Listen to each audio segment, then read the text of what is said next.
జగన్ హయాంలో 2 కోట్ల టన్నుల ఇసుక మాయమైంది. ఇది ప్రస్తుతానికి తాజాగా తేల్చినటువంటిది విత్ శాటిలైట్ పిక్చర్స్ ద్వారా.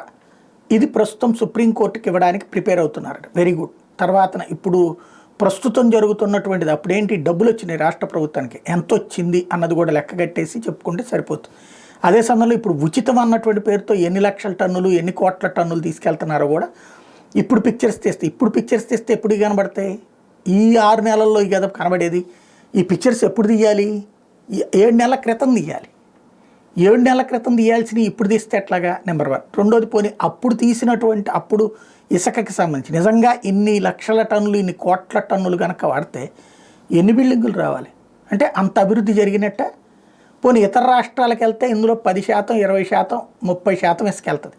టోటల్గా 100% వెళ్ళదు కదా. అంటే 2 కోట్లలో 70% ఉందంటే దాదాపుగా 1,20,00,000, పోనీ 1,30,00,000 వేసుకున్న అంత పెద్ద ఎత్తున ఆంధ్రప్రదేశ్లో గ్రోత్ జరిగింది. ఎందుకంటే ఇసుక ఉందంటే ఇసుకతో పాటు సిమెంట్తో పాటు ఐరన్, వీటన్నిటి ద్వారా కట్టే ఇళ్ళు, భవనాలు అన్నీ జరిగినాయా? ఇది కూడా ఆలోచించుకోవాల్సింది.